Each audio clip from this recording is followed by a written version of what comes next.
Welcome back to another episode of STL Real Estate Roundtable. I'm your host, Jaden Barr, CEO and team leader of Keller Williams Realty Chesterfield. And today I'm joined by a very special guest, Abbie Nadolny.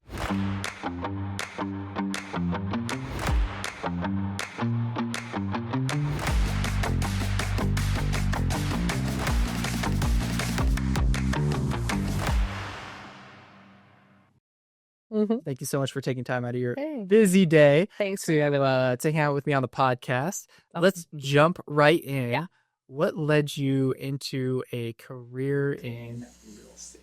I don't think I'm your typical person that had dreams of a career. So after finishing about 10 years in corporate America, I quit that job to be a stay-at-home mom, which was hard to do. I loved the career I had prior to that, but then stayed at home for 9 years. We had 4 kids in 5 years, and my youngest was going off to full-time school. So it was kind of like, I definitely can contribute to the family. I love to work. So I just started praying about what the next season looked like. I had some opportunities in our church and some other organizations, potentially going back to my old company, and really just spent time getting quiet to figure out, what does this next season look like? You know, I had all the options in the world as far as no expectations of what I had to accomplish, but really wanted to be thoughtful. And it was funny because I had said before, and I feel bad saying this, but I was like, oh, I would never do real estate.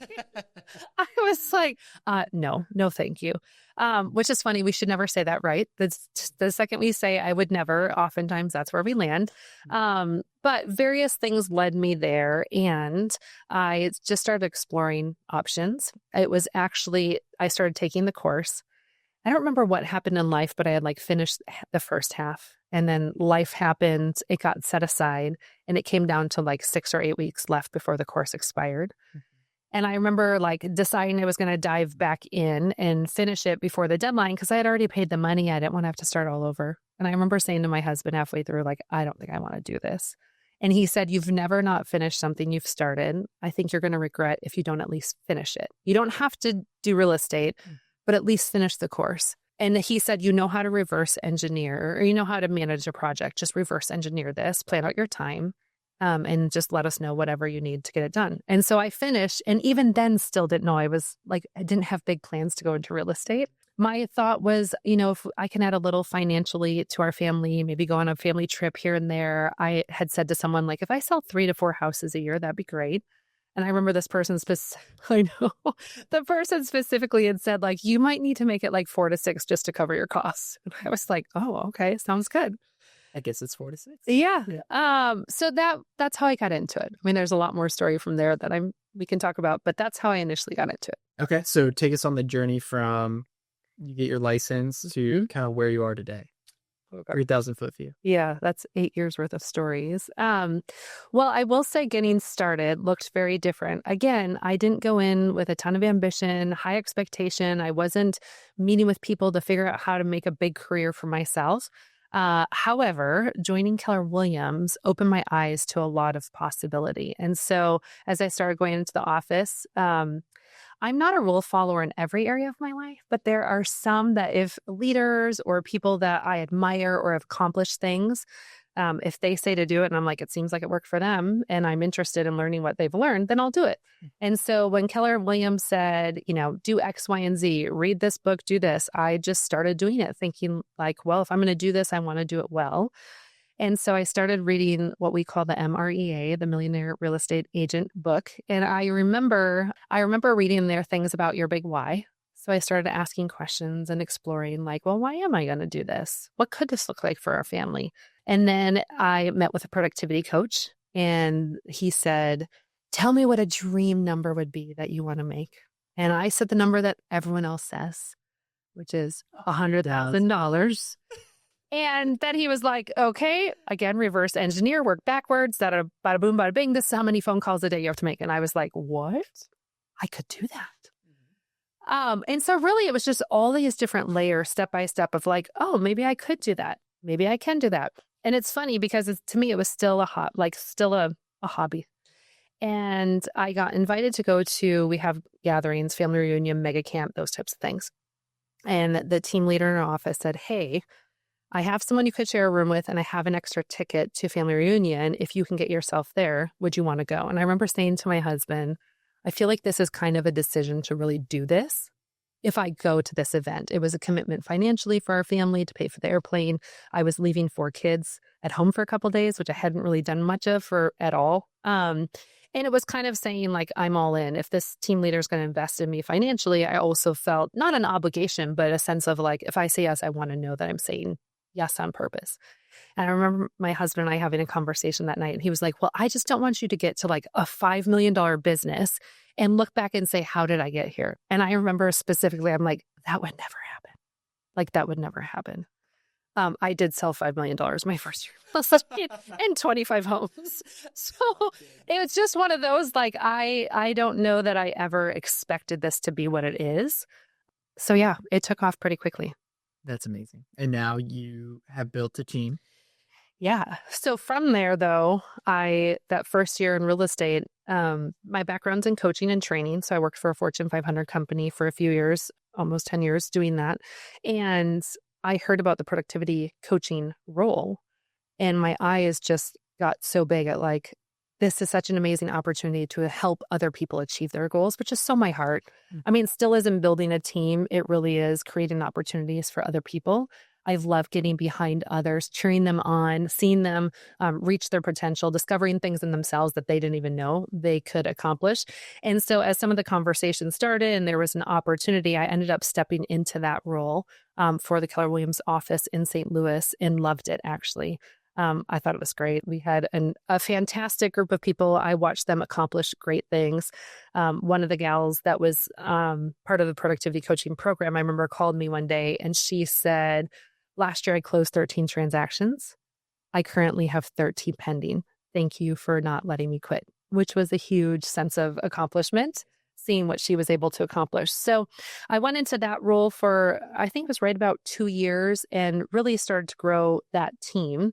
And then had some other opportunities, did some transition in leadership, loved all of it, but essentially felt very divided in what I could commit to, because I'm also very involved in my church. I have 4 children in a fairly demanding household, and just felt like that constant feeling of failure, like I'm not giving anybody my best, and really just felt to narrow in. And so I actually stepped out of leadership roles and started to focus on my real estate business, which thankfully continued to grow. And so then I started growing a team, somewhat out of necessity.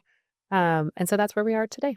That's awesome. Yeah. So there's probably some agents watching this that are at the point where they have too much on their plate. They're reaching the point of burnout. I think throughout the past few years, the market just moves so quickly. Yeah.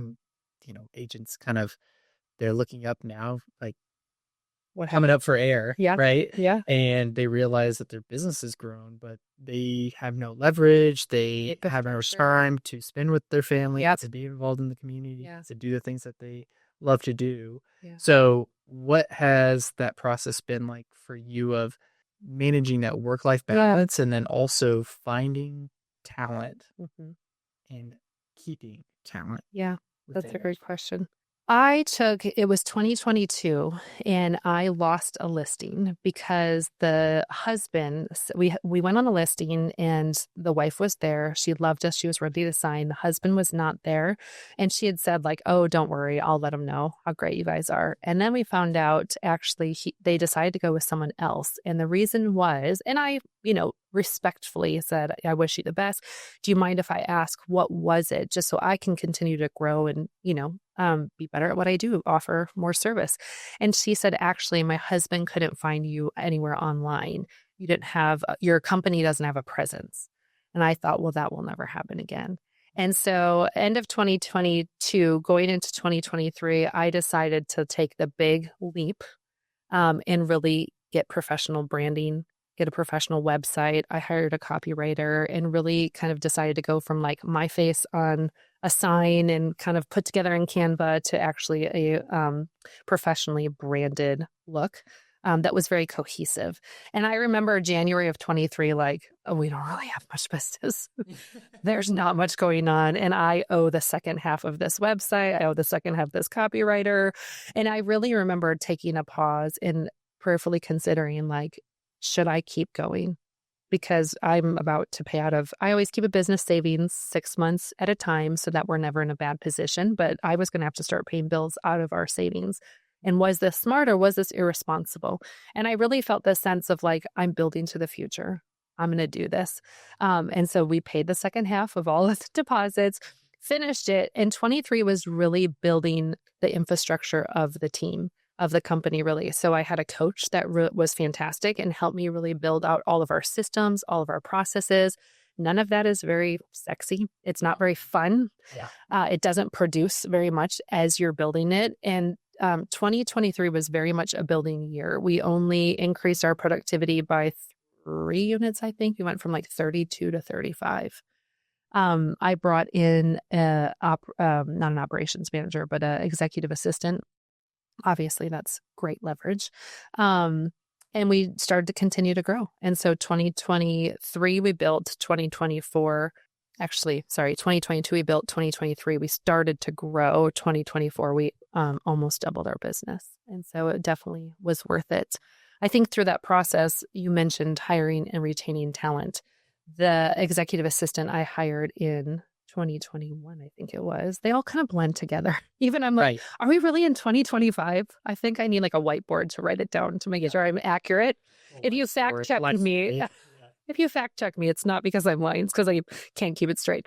I think it was 2022 that she came on board and was fantastic. And it started to become obvious around 2023 after like 6 to 8 months that actually she was so strong in customer facing, client facing. She was starting to help with buyers because we were getting really busy and killing it. I mean, they loved her. She felt like an extension of me, so we could serve more people at once. And it just became, so I think a big part of hiring and retaining talent is getting the right people in the right seat on the bus. Mm-hmm. And so that was a huge step where now, I mean, she's an amazing buyer specialist. She's, doing a fantastic job. Clients love her. She's building a beautiful business for herself and for her family within our team. And we got her in the right position. And then we're able to hire an executive assistant to replace her in that role while continuing to build the team. And then this year was kind of another big step where I really realized I didn't need as much of an assistant role as an operations manager. How was I going to be able to pour back into the team, be coaching and training, thinking future, building as opposed to just daily tasks? And the way I was going to do that is to hire someone who is the next level talent. And so I brought in an operations manager this year. Awesome. Yeah. Awesome. That is quite the journey. Yeah. Yeah. Quite the journey. It is. So you kind of mentioned thinking of the future, building for the future. So what is, let's touch on like goals for a second and just give me kind of like the vision for, what you see for your business and short term, long term. Whichever way you want it to. Well, it's interesting. It's one of those things where, ambition plus reality, living in that tension, or, pursuit of building and also surrender. As a believer, I want to walk a very surrendered life. And so I would say goals always look like excellence, which I define as doing the best you can with what you have by the grace of God through the power of the Holy Spirit. And so my pursuit is always excellence. My pursuit is always to do the best we can with everything that we have, maximize every opportunity, offer the best service possible. Our hope really with everyone we work with is that we've served them so well that they want to tell their friends and family. So 97% of our business is based off of relationships. So when I think about goals, I am so growth minded just in, I think, how I live. Everything I do, I'm always like, how can we push the envelope further? How can we do more? At the same time, I also want to build a business that doesn't, you mentioned growing too fast, doesn't compromise the quality of life with my family, my commitments outside of real estate, and also my team. So I can have these big numbers, but it has to be in alignment with what they want to accomplish, or I need to grow the team in order to hit those numbers. So goals look like they're realistic. They are constantly on an upward trajectory. We set them because I responsibly, have a plan. We reevaluate the plan. We watch our P&L, like all of those necessary business owner activities.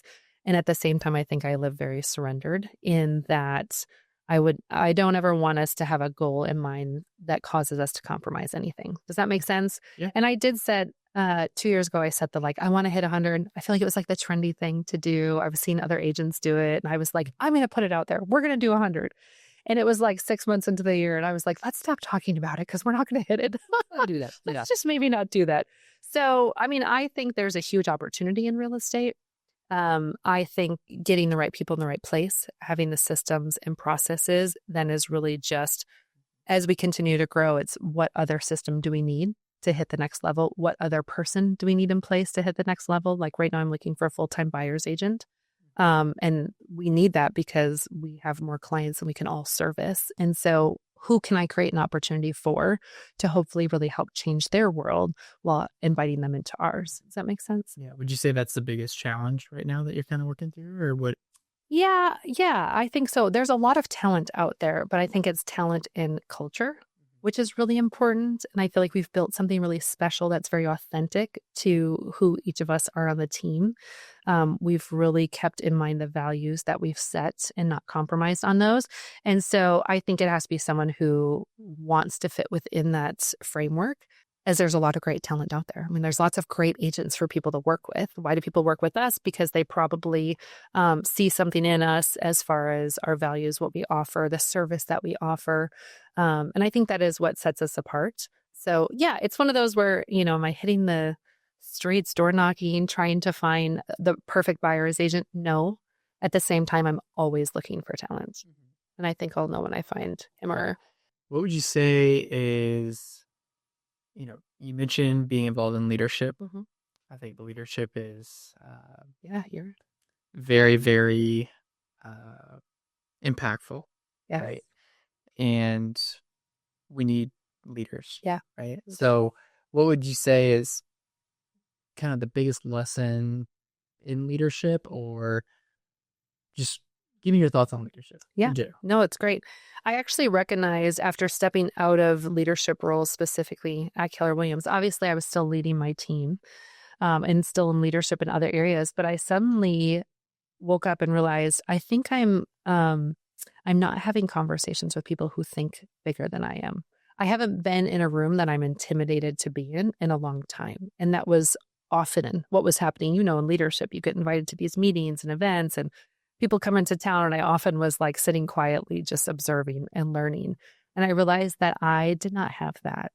And so that's actually what caused me to go find a coach really quickly. And then I started looking into masterminds and I want to be in a room at least once a month where I feel very uncomfortable or intimidated. And that's harder to find on your own. Leadership really opened the door to that. Also, when you're leading others, you will become their ceiling. And so there was I still feel this way with my team, but there's a sense of responsibility to always be growing so that their world can continue to grow. And I think that's an amazing thing when you're leading others. It really gives you this pursuit of growth out of responsibility. You got to lead yourself. Yeah, absolutely. Absolutely. Yeah. I mean, I think it was an amazing opportunity, something I still miss. If I could do everything, I would do it all. I can't. I'm limited, but I think it provided a lot of great opportunities, whether you're in a formal leadership position, within We're all leaders. a brokerage, exactly, or you're leading your team or you're leading yourself. I think those are important qualities in general. Yeah. Absolutely. So let's touch on, I know you're passionate about real estate investing as well. Yeah.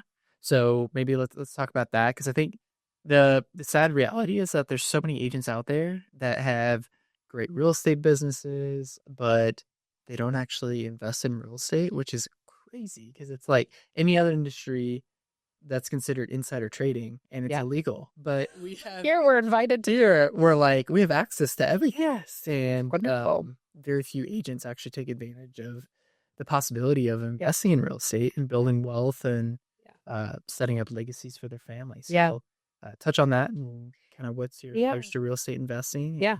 What got you started? Maybe the first deal is always, I feel like the biggest lessons learned. Well, I will say what got me started was I was in a meeting in a room where people were talking about things that I didn't know anything about. It was real estate investing.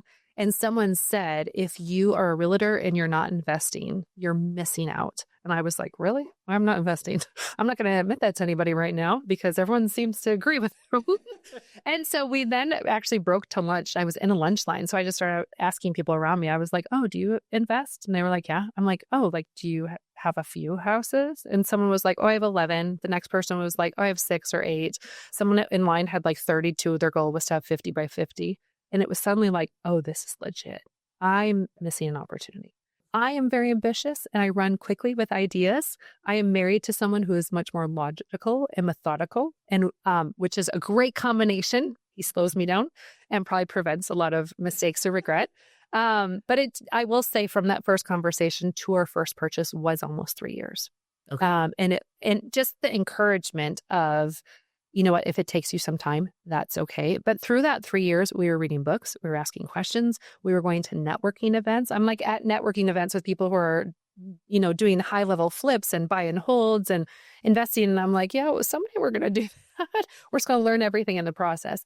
I don't think you have to do it that way. It's just what our journey was. But in the process, we did learn a lot. And then you're right, that first one, we were very nervous. It's scary. And I remember someone saying to me, you have to start with a bad or a just okay in order to get a great. Because we kept looking at deals, running numbers, and feeling like, oh, is this going to be a great situation? And so it was $112,000. We pulled the trigger and we were like, well, if we're going to have to learn lessons, we might as well learn them. I can say it's been an amazing experience. We have had nothing but great situations with that first one. And from there, we've purchased a couple each year. And you mentioned legacy. So we have named ours Monado Properties, which is kind of like Missouri Nadolny's. And it's very much our family name. So my son designed the logo and our kids do it all with us. So my kids will have carpet races. They know how to roll up carpet and pull out tack strips in rooms. So, you know, typically houses we buy have at least 2 or 3 bedrooms. We like the 3-bedroom best. And they'll do races to see who can get the carpet out of the rooms the fastest.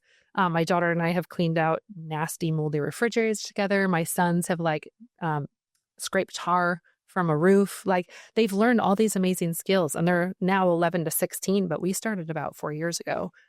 So they're learning these life lessons. We are building, like you mentioned, the legacy. You know, we do buy and hold, which is not a get rich quick. So you flip to get rich quick, you buy and hold to build wealth. And so it's a much slower process, but we feel like we're teaching our kids life skills. We're building something that we can leave them. We're building something that hopefully we can retire off of, and is really creating a lot of other opportunities in the process. That's awesome. Yeah. Yeah, I think part of it is just like the taking action. Like Yeah. so much Do it. So much of life is just taking action. Yeah. Right. And being consistent. Yeah.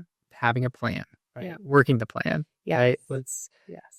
The business is so much simpler than we often make it, whether it's the investing side or the sales side. It comes down to relationships. And I'm sure you found several of those properties that you now own through relationships. Which we've actually now purchased, I think it's 3, where we were working with a widow. And essentially they wanted to be able to downsize or buy a condo or something like that, but they couldn't sell until they bought because they had nowhere to go. And they couldn't buy until they sold because all their money was tied up in their home. And those have been great opportunities to offer, you know, very reasonable pricing to them that sets them up for success, but also says, you know what, we can do this to make it easy for you so that you don't have to be homeless, so you can buy your next house without a contingency, and really have been able to love and serve them through the process, which has been cool. So yeah, I mean, many of the houses we purchased have come to us through a potential listing or someone who's in a point of decision and feels stuck. Mm-hmm. So it's been great just to even offer that, like, well, I have an idea for you. Let me know if you feel good about it. Yeah, that's amazing. It's been great. I wish we had more time to get into so much more, but I want to, for the person that's watching this, that's aspiring to get to the level of business that you are currently at, what advice would you give them? I remember someone once saying, the person who's going to have the greatest impact is the one that shows up and does the repeatable activities every single day. So if you think you're trying to chop down a tree, if you come back to the same spot and you hit an axe 5 times in the same spot every single day, the tree is going to fall down much more quickly than if you do a chop here, a chop there, a chop there. And to me, that helped me to focus on activities. So, first of all, stop looking at what everyone else is doing. I've even had a point in my career where I actually had to mute some people on social media because I found comparison is the thief of joy. Yeah. And so that was unhealthy. But also, I would see all these great ideas and then forget, okay, number one, what's authentically me and not just something cool that someone else is doing. What's in line with our values because we've established those as a brand and we want to stay consistent. And also realistically, what can I do? Like I've made decisions to have certain things in my life that means what I can allocate is, whatever it is. And so I think that helped me to recognize how important it is to be focused, but to be very specific and very strategic. And it doesn't always feel fun or look good. But now we're at a position, so last year we did 64 transactions for 22 million. And I actually think that is easier than 5 million and 24 transactions because you create this flywheel effect that I think we're now living in.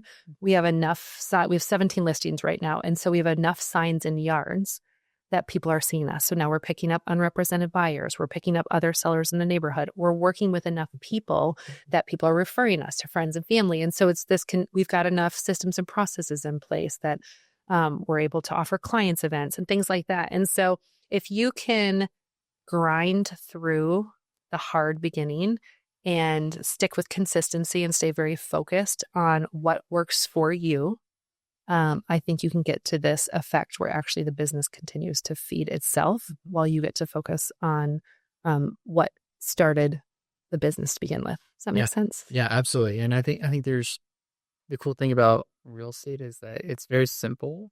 Like the business is very simple, but there's so many different ways to see success. Yeah.